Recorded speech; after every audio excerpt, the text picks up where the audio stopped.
Alors jusqu'à présent, on s'est intéressé à des ondes qui étaient d'une forme quelconque. Souvent, je donne simplement un petit coup sur ma corde et puis ça se propage et je regarde comment ça se propage. Mais il y a des ondes qui reviennent un petit peu plus souvent que les autres, dans les exercices notamment, ou dans la vie de tous les jours, dans les modélisations plus exactement de la vie de tous les jours, ce sont les ondes sinusoïdales. Donc on va ça sera l'occasion de revenir et de réexplorer nos vieux amis, les fonctions sinusoïdales, et de regarder de nouveau les termes de pulsation, d'amplitude, de déphasage, de phase à l'origine qu'on va pouvoir réussir à retrouver, qui seront notamment importants dans le prochain chapitre où on va faire des interférences ou ce genre de choses. Donc on va se placer avec un système où à t égale 0, on a un profil sinusoïdal qui va s'écrire f de x, qui va être a, une certaine amplitude, fois cosinus de 2pi x sur lambda plus phi. Donc, on prend ce profil-là, et ce profil-là, quand on fait le petit dessin correspondant, vous avez une fonction sinusoïdale, normalement bien symétrique. Donc là j'ai mon f de x, et le point qui est ici, alors d'abord j'ai l'amplitude, ça va être cette valeur-là, et puis voilà, du coup on va être à moins a, de l'autre côté, puisque le cosinus varie entre moins 1 et 1, et le point qui est ici va nous permettre d'obtenir la phase à l'origine, puisqu'il va savoir avec le a cosinus phi. Il nous vaut la question de savoir si on est en avance, en retard. Alors là, il n'y a pas vraiment d'histoire d'avance et de retard, puisqu'il s'agit ici d'un profil spatial, mais vous avez quand même le terme du phi qu'il va falloir essayer de déterminer. Si on imaginait que c'était un truc temporel, puisqu'on s'est donné un certain nombre d'astuces avec les histoires temporelles, vous voyez que lui, il est légèrement en retard sur le cosinus pur qui passerait à cet endroit-là, et donc en fait, comme il est en retard, il passe par son maximum après, ou du moins à un x plus grand, donc ça veut dire que mon phi va être négatif ici dans cet exemple. Et dernière chose, vous avez que on a une longueur d'onde qui va être la distance entre deux points où on passe par la même valeur au bout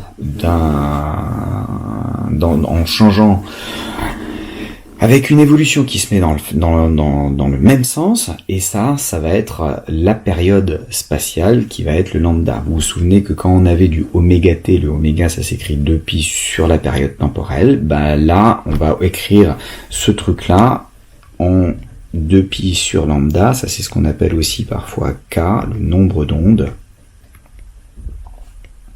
Donc on aura du cosinus kx avec k qui vaut 2pi sur lambda, où lambda c'est la longueur d'onde.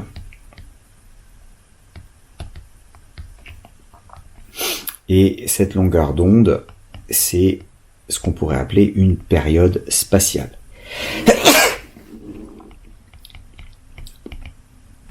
Une période spatiale. Hop. Donc on a cette écriture de ces fonctions sinusoïdales qui sont particulièrement intéressantes. Alors justement, cette période spatiale, c'est que vous avez que quel que soit x, c'est le plus petit réel positif tel que f de x plus lambda soit égal à f de x. Et vous voyez que quand x augmente de lambda, x plus lambda sur lambda, ça augmente de 1, et donc 2pi fois x sur lambda plus lambda, ça augmente de 2pi, et quand on revient à 2pi, vous savez que cosinus est 2pi périodique, et donc c'est que on ne rechange rien. Alors, si on considère une onde qui se propage, une onde se propageant vers les x croissants,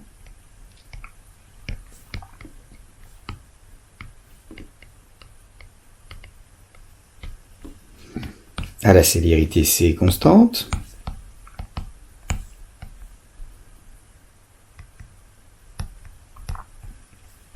alors, si on regarde le profil en fonction de x et du temps, il suffit, comme c'est vers les x croissants, de remplacer x par x moins ct. Donc j'ai du a cosinus de 2pi sur lambda, facteur de x moins ct plus phi. Et donc, je vais avoir du a cosinus 2pi x sur lambda moins 2pi c sur lambda t plus phi dans mon expression qui va s'écrire comme ça. Donc ça, c'est la formule générale d'une onde qui se propage vers les x croissants. Remarquez que si j'avais mis des x décroissants, la seule chose que ça change, c'est que ça mettrait un plus à cet endroit-là. Vous marquez-le vous plutôt comme ça. Ça change un plus si jamais je prends des x qui sont des x décroissants. Alors justement, on en a parlé tout à l'heure, mais il y a une certaine relation entre la fréquence et la longueur d'onde. Ou la période et la longueur d'onde. Et on va essayer de retrouver cette relation que vous avez utilisée au lycée directement, sans forcément le démontrer, ou du moins pas en faisant toute la démonstration mathématique que je vais faire ici. Mais on va essayer de retrouver, alors plutôt que relation fréquence, longueur d'onde, on va mettre plutôt relation période, longueur d'onde. Et on regardera aussi avec la fréquence de toute façon. Vous pouvez laisser fréquence, si vous avez mis fréquence, ce sera pareil. Donc, la période, par définition, une période t, on dit que le signal est périodique si, quel que soit t appartenant à R, j'ai que y en un x donné et une période plus tard, c'est le même que le y en ce même x et à l'instant t. Et donc il faut regarder à quoi ça correspond dans votre système. Dans votre système, si vous avez que les deux cosinus doivent être égaux, on peut l'écrire, ça fait a cosinus de, donc on a dit 2pi x sur lambda moins 2pi c sur lambda t plus grand t plus phi doit être égal à a cosinus de pi x sur lambda moins 2pi ct sur lambda plus phi. Donc s'il y a égalité, là vous voyez que les a gentiment ils simplifient, donc je dois avoir égalité des deux cosinus, ça veut dire que les arguments sont égaux, les arguments sont égaux à un multiple de 2pi près, puisque je veux le plus petit écart entre les deux, je dois avoir que les arguments forcément vont être égaux, donc je dois avoir 2pi x sur lambda moins 2pi c sur lambda t plus phi, qui doit être égal à 2pi x sur lambda moins 2pi c sur lambda t plus phi. Alors on va travailler sur une onde vers la gauche, ça va être plus simple, il va y avoir des plus partout, c'est exactement pareil. Vous allez voir. Donc celui-ci, c'est juste pour raisonner sur la taille. Vous voyez que ce truc-là, il est forcément, enfin le truc qui est à gauche est forcément plus grand que celui qui est à droite. Donc il doit être celui de droite plus 2pi. Vous voyez que phi il part, vous voyez que le 2pi x il part, vous voyez que le 2pi ct sur lambda il part, et donc j'ai la relation 2pi ct sur lambda qui doit être égal à 2pi, ou encore simplement ct qui doit être égal à lambda. Donc lambda égale ct. Vous pouvez interpréter la longueur d'onde, c'est pas sa définition, mais c'est une interprétation, donc propriété. La longueur d'onde lambda, c'est la longueur parcourue pendant une période temporelle t.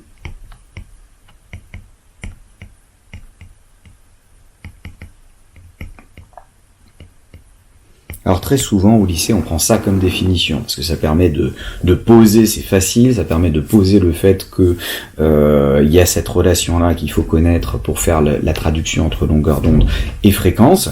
Chose qu'on a déjà utilisée d'ailleurs en optique, mais c'est pas la définition. La définition de lambda, c'est la période spatiale, c'est-à-dire la distance au bout de laquelle quand vous vous déplacez, votre profil se répète à l'identique.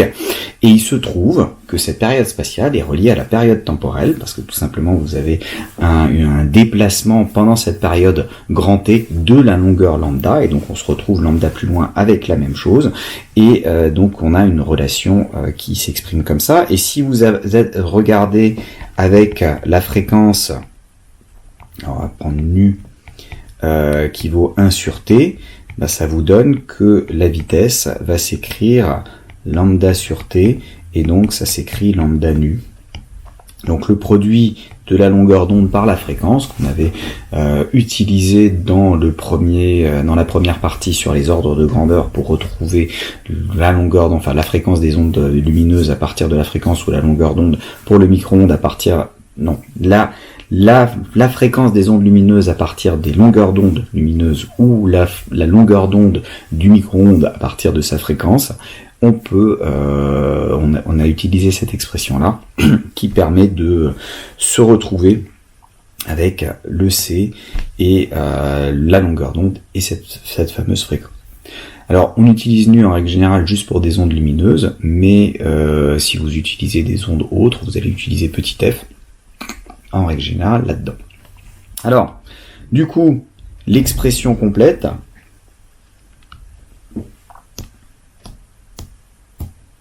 donc l'expression complète en fonction de ce qu'on avait tout à l'heure. Vous vous souvenez qu'on avait cette expression-là pour une onde qui se propage vers la droite, et le plus si jamais on a vers la gauche, le 2πc sur lambda, 2πc sur lambda, vous voyez que c'est 2π sur t à partir de ça. À partir de ça, vous avez que 2πc sur lambda, ça s'écrit 2π sur t, et donc on va pouvoir écrire notre y de x et de t, qui va être a cosinus de 2π sur lambda x, plus ou moins selon qu'on va à droite ou à gauche, donc à droite c'est moins, à gauche c'est plus ou moins 2π sur t, plus phi, et donc ça s'écrit aussi a cosinus de kx plus ou moins oméga t plus phi, avec oméga la pulsation, où je vous rappelle que c'est relié à la période par 2π sur t, et donc k, le nombre d'ondes, équivaut celui-là 2π sur lambda, ou encore appelé parfois la pulsation spatiale, de la même manière que lambda est parfois appelé la période spatiale, parce que ça permet de se souvenir de la définition correspondante de cette grandeur. Bon, donc là, vous avez vos ondes. Alors à partir de ça, on a déjà vu pour la lumière le lien avec fréquence et longueur d'onde, mais on va essayer de le déterminer sur un exemple concret qui vont être des vagues. On va rester sur la plage ou pas trop loin.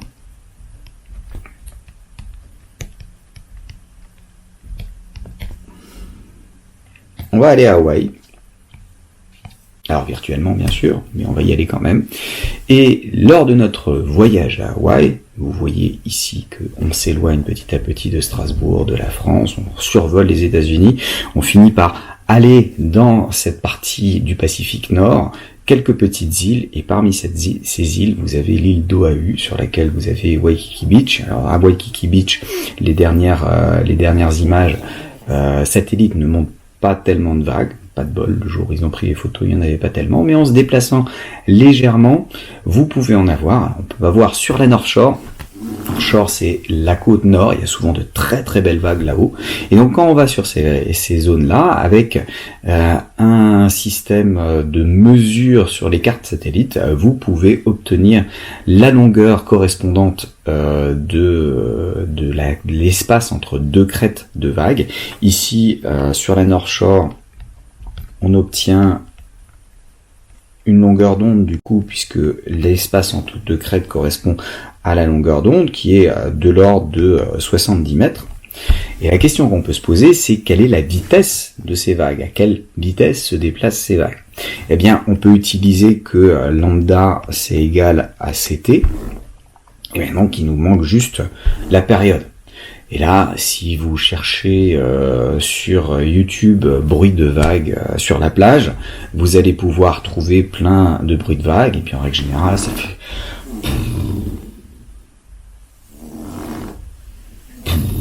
Et puis vous avez une période qui est de 5 à 10 secondes, environ, pour avoir un ordre de grandeur. Et ben du coup, vous avez que la vitesse, c'est lambda divisé par cette période, et ça va, si la période est de 10 secondes, ça va de 7 mètres par seconde, à, si je divise par 5, qui est 2 fois moins, ça me fait une vitesse 2 fois plus élevée, à 14 mètres par seconde. 7 mètres par seconde, c'est déjà pas mal, parce que quand vous regardez une vague qui, si on prend du 10 mètres par seconde, qui correspond à peu de choses près le record du 100 mètres, ça vous fait du 36 km/h, donc là vous avez des vagues qui se baladent entre 30 et 60 km/h. Donc elles arrivent relativement vite, ce qui explique pourquoi est-ce qu'elles sont tellement appréciées par les surfeurs, parce qu'une fois qu'ils sont dessus, vous vous déplacez une trentaine de km/h. Alors, là, j'ai pris un exemple un petit peu extrême. Si on regarde sur des plages qui sont moins éloignées du bord, on trouve des lambdas de l'ordre de la trentaine de mètres, donc à peu près 2 fois moins. Donc vous avez du C qui va de l'ordre de 3 à 6 mètres par seconde. Alors 3 mètres par seconde, c'est l'allure de quelqu'un qui est en train de courir. Et puis si vous allez sur d'autres plages qui sont caractérisées par une profondeur qui va être plus petite, vous trouvez un lambda de l'ordre de 15 mètres, et puis vous vous rendez compte qu'à mesure que la profondeur diminue, la vague a tendance à ralentir. Vous n'avez pas la même vitesse partout. Alors on peut supposer quand même que sur 15 mètres, la vitesse va être à peu près constante pour que le calcul ait un sens, mais vous voyez qu'au large, les vagues ont tendance à aller plus vite, et quand elle se rapproche du bord, c'est justement pour ça qu'elle commence à déferler, parce que la zone qui est à la base de la vague a ralenti, la zone qui est au-dessus, elle continue à avancer, donc elle prend de l'avance, et elle finit par tomber au-dessus, parce qu'elle a pris trop d'avance par rapport à l'autre qui est en train de freiner sur le sol rocheux. Donc ça permet, de rapidement faire un petit tour du monde et mesurer. On aurait pu faire ça sur la côte basse, ça aurait été pareil, mais ça aurait été un tout petit peu moins dépaysant, disons. Bon, on termine pour introduire la notion de polarisation.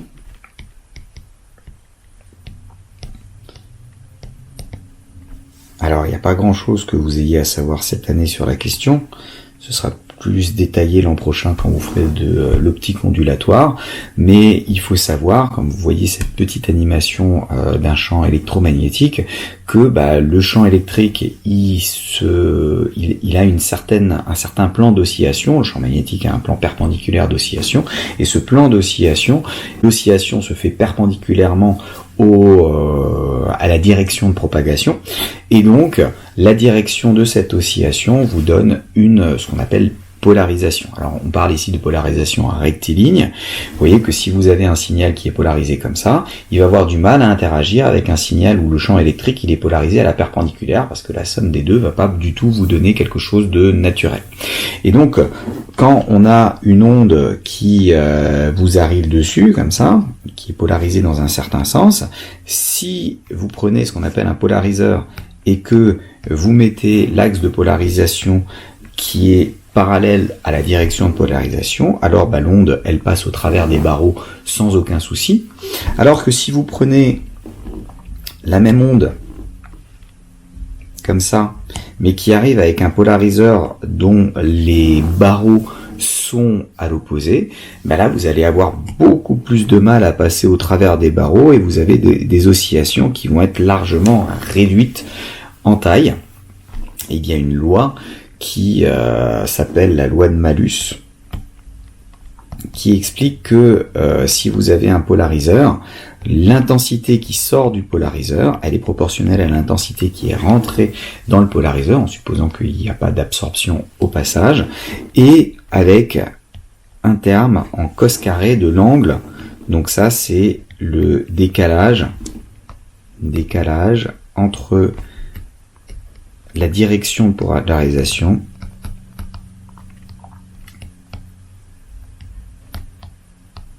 et l'axe du polariseur.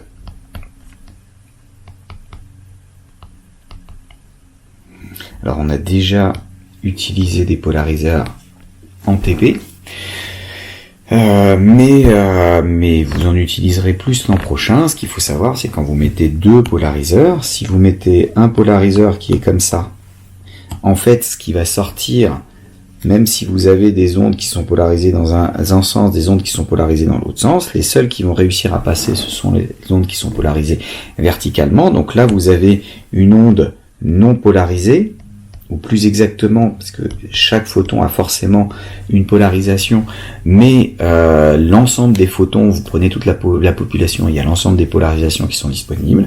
Donc seules vont passer effectivement les polarisations verticales. Alors il y a un effet de projection quantique qui fait que même si vous étiez légèrement polarisé de travers, lors du passage au travers des barreaux, imaginez vous envoyez un truc qui fait des oscillations comme ça, vous allez vous faire redresser et vous allez vous mettre dans la même direction que les barreaux. Donc l'image des barreaux est assez bonne de ce niveau-là. Et si vous mettez un deuxième polariseur qui est polarisé à la perpendiculaire, alors il n'y aura plus rien derrière, puisque là ce qui va intervenir, c'est l'angle entre le premier polariseur ici et le deuxième. Et donc si vous avez un angle de 90 degrés, il n'y a plus rien qui sort, puisque cosinus de 90, ça vous donnera 0.